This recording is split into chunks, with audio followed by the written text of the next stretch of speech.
Welcome viewers, আজ আবার আপনাদের সামনে এসএসসি সহ প্রাইমারির গুরুত্বপূর্ণ তিনটি আপডেট নিয়ে আপনাদের প্রিয় ইউটিউব চ্যানেল মল্লিক এডুকেশন হবে। আজকের ভিডিওতে আমরা যে তিনটি গুরুত্বপূর্ণ আপডেট তুলে ধরব তার প্রথম রয়েছে অযোগ্য শিক্ষকদের মুচলেখা নিয়ে বিকাশ ভবন থেকে নতুন নোটিশ প্রকাশিত করতে চলেছে। এসএসসি চাকরি বাতিল মামলায় অযোগ্য শিক্ষকদের নিয়ে বড় উদ্যোগ নিতে চলেছে রাজ্য সরকার। কী সেই উদ্যোগ এবং এই নোটিশ কাদের জন্য এবং কি বলা থাকবে এই নোটিশের সম্পূর্ণ আপডেট আমি আজকের ভিডিওয় তুলে ধরব। 2 নম্বর আপডেট হচ্ছে শিক্ষক নিয়োগ মামলায় নিয়োগ আটকাতে বেকারদের থেকে টাকা নিয়ে মামলা করছে চাকরি পাইয়ে দেওয়ার নামে লক্ষ লক্ষ টাকা আত্মসাৎ। অর্থাৎ শিক্ষক নিয়োগ মামলায় যেদিকে রাজ্য সরকার চাকরি দিতে চাইছে, অন্যদিকে যাতে চাকরি না হয় সেই জন্য মামলা করে চাকরি আটকাতে চাইছে। এই আপডেটে কি বলা হয়েছে এবং কার বিরুদ্ধে এই অভিযোগ এবং সেই অভিযোগের পরিপ্রেক্ষিতে সেই ব্যক্তি কি বলেছেন, সম্পূর্ণ আপডেট আমি আজকের ভিডিওয় তুলে ধরব। 3 নম্বর আপডেট হচ্ছে প্রাইমারি রিলেটেড, অর্থাৎ প্রাইমারিতে আবার নতুন একাডেমিক মামলা উঠতে চলেছে কলকাতা হাইকোর্টে। কারা এই কেস করলো এবং কী জন্য করলো, পুরনো ভার্সেস নতুন মার্কস, পুরনো এবং নতুনদের নম্বরের সাম্য, নতুন কী তারা দাবি জানালো, সম্পূর্ণ আপডেট আমি আজকের ভিডিওতে তুলে ধরবো। তাই ভিডিওটি অত্যন্ত গুরুত্বপূর্ণ হতে চলেছে। আপনারা এক মুহূর্তে স্কিপ না করে ভিডিওটি শেষ পর্যন্ত দেখবেন এবং যারা আমার চ্যানেল নতুন এবং এখনও চ্যানেলটি সাবস্ক্রাইব করেনি তাদের বলবো অবশ্যই চ্যানেলটি সাবস্ক্রাইব করে পাশে থাকবেন এবং পাশে থাকা বেল আইকনে ক্লিক করে অল অপশনে ক্লিক করে নেবেন এই ধরনের নতুন নতুন আপডেট সবার আগে পাওয়ার জন্য। প্রথম আপডেটে আসছি, অযোগ্য শিক্ষকদের মুচলেখা নিয়ে বিকাশ ভবন থেকে নতুন নোটিশ প্রকাশ করতে চলেছে। এসএসসির যে 26,000 চাকরি বাতিল হয়েছে ইতিমধ্যে কলকাতা হাইকোর্টের তরফ থেকে সেই 26,000-এর মধ্যে যারা অযোগ্য চাকরি প্রার্থী আছেন তাদের মুচলেখা জমা দিতে বলেছিলেন সুপ্রিম কোর্ট। সেই মুচলেখা নিয়ে একটি বড় আপডেট উঠে আসছে এবং নতুন নোটিশ প্রকাশ করতে চলেছে বিকাশ ভবনের তরফ থেকে। এসএসসির যে সমস্ত যোগ্য শিক্ষক রয়েছে সেই 26,000-এর মধ্যে তাদেরকে বাঁচানোর জন্য বড় উদ্যোগ নিতে চলেছে পশ্চিমবঙ্গ রাজ্য সরকার। স্কুল সার্ভিস কমিশনের প্রতি গত 7ই মে 2024 তারিখের শুনানিতে সুপ্রিম কোর্টের যে DY চন্দ্রচূড়ের বেঞ্চ যে নির্দেশ দিয়েছিলেন সেই নির্দেশ মোতাবেক সেই পদ্ধতি অবলম্বন করতে চলেছে রাজ্য সরকার এবং শিক্ষা দপ্তরের পক্ষ থেকে বলা হচ্ছে যে সুপ্রিম কোর্টের নির্দেশ মোতাবেক তারা প্রতিটি সংবাদপত্রে নোটিশ প্রকাশ করতে চলেছে মুচলেখার সংক্রান্ত এবং 26,000-এর মধ্যে যে 7,150 জন শিক্ষক এবং অশিক্ষক কর্মী যারা দুর্নীতি করে চাকরি পেয়েছিলেন সেই সমস্ত 7,150 জন যারা র্যাঙ্কজাম ওএমআর বিকৃত করে চাকরি পেয়েছিলেন বা এক্সিস্ট ভ্যাকেন্সি থেকে বা এক্সপায়ার প্যানেল থেকে নিয়োগ পেয়েছিলেন সেই 7,150 জনকে মুচলেখা জমা দিতে বলা হচ্ছে এবং সেই সংক্রান্ত একটি সংবাদপত্রে নোটিশ প্রকাশিত করা হবে এবং এটির কোনো সময়সীমা বেঁধে দেয়নি যেহেতু সুপ্রিম কোর্ট। তবে যতদিন না পর্যন্ত এই শুনানিটা উঠছে অর্থাৎ নেক্সট হিয়ারিং ডেটের আগে পর্যন্ত এটা এসএসসি মিটিয়ে নিতে চাইছে এবং এসএসসির কাছে ওই সময়টুকুই রয়েছে, অর্থাৎ নেক্সট হিয়ারিংয়ের ডেট হচ্ছে 16 জুলাই 2024। তার আগেই এসএসসি চাইছে এই মুচলেখাটা জমা নিয়ে নিতে। তার আগেই এসএসসি চাইছে প্রত্যেকটা অযোগ্য প্রার্থীদের কাছ থেকে মুচলেখা নিয়ে নিতে এবং সেই সংক্রান্ত নোটিশ প্রকাশ করতে চলেছে। মুচলেখা নেবে এই মর্মে যদি তাদের চাকরিতে কোনো রকম দুর্নীতি প্রমাণিত হয় তবে তারা সুদসহ পুরো বেতনটা ফেরত দিতে হবে। প্রত্যেক জেলায় DI অফিসে নির্দেশ করতে চলেছে বিকাশ ভবন এবং সেই জেলার প্রতিটা স্কুল হেড অফ ইনস্টিটিউটের কাছ থেকে সেই সমস্ত অযোগ্য শিক্ষকদের মুচলেখা সংগ্রহ করার জন্য বলা হচ্ছে এবং সেই সমস্ত হেড অফ ইনস্টিটিউট সেই সমস্ত মুচলেখা নিয়ে বিকাশ ভবনে জমা করবেন। আগামী 16 জুলাই 2024-এর আগে এই পুরো প্রক্রিয়াটা শেষ করতে চাইছে রাজ্য সরকার। এই মর্মে যোগ্য শিক্ষকদের প্যানেলটা যাতে বেঁচে যেতে পারে এবং অযোগ্যদের জন্য কেন যোগ্যরা শাস্তি পাবে সেই সংক্রান্ত নির্দেশ বা কথাও বলেছিলেন সুপ্রিম কোর্টের যে বিচারপতি DI চন্দ্রচূড়। তাহলে এখান থেকে পরিষ্কার যে যোগ্যরা কোনোভাবেই বাদ যাবে না। 26,000-এর মধ্যে শুধুমাত্র যারা অযোগ্য রয়েছেন, যারা 7,150 জন, তাদের যদি কোনো রকম দুর্নীতি প্রমাণিত হয়, যেহেতু এটা এখনও তদন্ত চলছে, যদি দুর্নীতি প্রমাণিত হয় তাহলে তাদের এখন থেকেই সেই সংক্রান্ত মুচলেখা জমা দেওয়ার নির্দেশ দিয়েছিলেন সুপ্রিম কোর্ট। সেই সংক্রান্তই এই নোটিশ প্রকাশিত হতে চলেছে। সেখানে মুচলেখা নিয়ে নেবে, যদি তাদের কোনো রকম চাকরিতে দুর্নীতি প্রমাণিত হয় তাহলে তারা পুরো বেতন সুদসহ ফেরত দেবে। এই ছিল প্রথম আপডেট। এরপর আসছি 2 নম্বর আপডেটে, শিক্ষক নিয়োগ মামলা নিয়োগ আটকাতে বেকারদের থেকে টাকা নিয়ে মামলা করা হচ্ছে। চাকরি পাইয়ে দেওয়ার নামে লক্ষ লক্ষ টাকা আত্মসাৎ করা হচ্ছে। কি বলা হচ্ছে এই আপডেটে?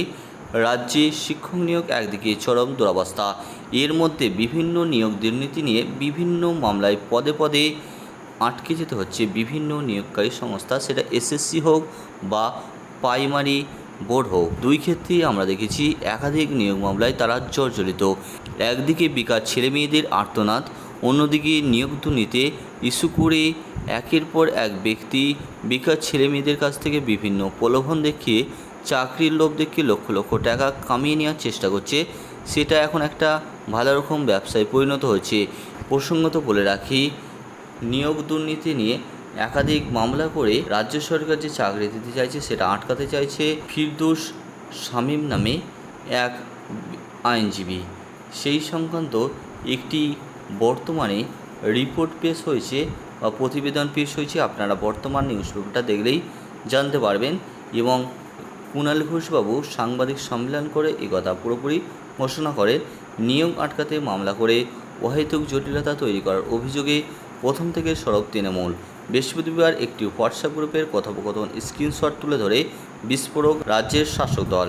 দলের প্রাক্তন সাংসদ কুণাল ঘোষ এদিন সকালে প্রথমে নিজের এক্স হ্যান্ডেলে একটি পোস্ট করেন। সেখানে স্ক্রিনশটটি তুলে দেন, যেখানে জৈনিক ফিরদৌসের নাম করে টাকা নিয়ে মামলার বিষয়টি একাধিক ব্যক্তির বক্তব্যে উঠে এসেছে। এই হোয়াটসঅ্যাপ চ্যাট সামনে আসায় বড় কেলেঙ্কারি সামনে এসেছে বলে এরপরই বিরোধীদের নিশানা করেন কুণাল। তার অভিযোগ, সরকার চাইছে চাকরি দিতে আর মামলা করা হচ্ছে যাতে চাকরি আটকে যায়, জটিলতা তৈরি হয়। একাংশের আইনজীবী যারা মূলত বিরোধী শিবিরের, তারা এই কাজ করে অগুন্তি টাকা সংগ্রহ করছেন। একাধিক গ্রুপ থেকে এই অভিযোগ এসেছিল। সকালে কুণাল যে পোস্ট করেছিলেন তাদের তদন্তের দাবি লেখেন। শিক্ষা সংক্রান্ত চাকরির মামলা দেখে কিছু ব্যক্তি বিপুল টাকা তুলছেন বলে অভিযোগ করেছেন। একটি গ্রুপের পোস্টে তা ইঙ্গিত স্পষ্ট হয়েছে। এসব কথা আগেও কানে এসেছে। তিনি বলেন, বহু সংখ্যক কর্মপ্রার্থীর কাছ থেকে মামলার নামে বিপুল টাকা তোলার কথাগুলো সত্য কি তা জানতে তদন্ত হোক এবং অভিযুক্তদের হেফাজতে নিয়ে জেরা দরকার। এটি কুণালবাবু তার এক্স হ্যান্ডেলে পোস্ট করেন। সঙ্গে সঙ্গে তিনি সাংবাদিক সম্মেলন করেও এটি জানান। এবং সেই যে হোয়াটসঅ্যাপ চ্যাট যেটি ছিল মূলত 2014 বঞ্চিত টেট পাস হাওড়া বলে একটি গ্রুপ, সেই গ্রুপে এক আইনজীবীর নাম করে লেখা হয়েছে। আমি তার কাছে গিয়েছিলাম, সে বলছে 25,000 টাকা দাও। সেখানে পোস্ট বলা হয়েছে, ফিরদৌসের কাছে গিয়েছিলাম, বলছে 25K দাও, হয়ে যাবে। আমি আর কথা না বাড়িয়ে বেরিয়ে এলাম। তারপর আরেকজন বলছে ফিরদৌস আমার থেকে 40 নিয়েছিল, মনে হচ্ছে পুরোটাই জলে গেল। এই সংক্রান্ত যে হোয়াটসঅ্যাপ চ্যাট ভাইরাল হয়েছে, সেই চ্যাট যাদের বক্তব্য পুরোপুরি ওনাদের, সেই চ্যাটটা আমি তুলে ধরলাম। সেখানে কি বলা হয়েছে সেটাও তুলে ধরলাম এবং কুণাল ঘোষবাবু কী বলেছেন ফিরদৌস শামীমের বিরুদ্ধে সেটাও আমি তুলে ধরলাম। এই ছিল ফিরদৌস শামীমের বিরুদ্ধে অভিযোগ। এর পরিপ্রেক্ষিতে আইনজীবী ফিরদৌস শামীমবাবু কী বলেছেন, তিনি প্রায় সাংবাদিকদের মুখোমুখি হয়ে বলেছেন, তিনি খোলাখুলি চ্যালেঞ্জ করেছেন এবং কুণাল ঘোষবাবুকে পাল্টা বলেছেন যে বাইপাসের ধারে যা কারখানা রয়েছে সেখানে পচা আঙুর থেকে যে ওষুধ তৈরি, সেখান থেকে কুণাল ঘোষবাবু কত টাকা ইনকাম করছে।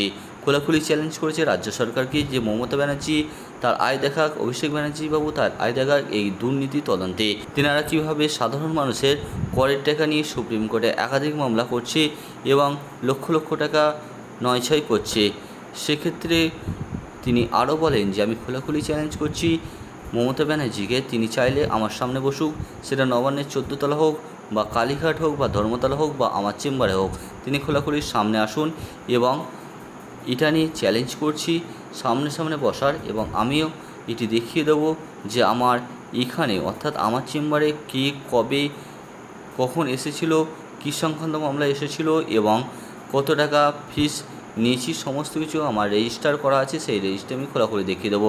কিন্তু তাদেরকেও দেখাতে হবে, মমতা ব্যানার্জিকেও দেখাতে হবে তিনি নিয়োগ দুর্নীতি কত টাকা ইনকাম করেছে, সাদা কাঁথা দিয়ে চাকরি দিয়েছেন সেখান থেকে কত টাকা ইনকাম করেছেন এবং এই যে নিয়োগ দুর্নীতিতে অযোগ্যদের বাঁচাতে তিনি সুপ্রিম কোর্টে যাচ্ছেন, সেই সুপ্রিম কোর্টে সাধারণ মানুষের কয় টাকা কত নয়ছয় করেছে সেই তথ্যটাও তুলে ধরতে হবে।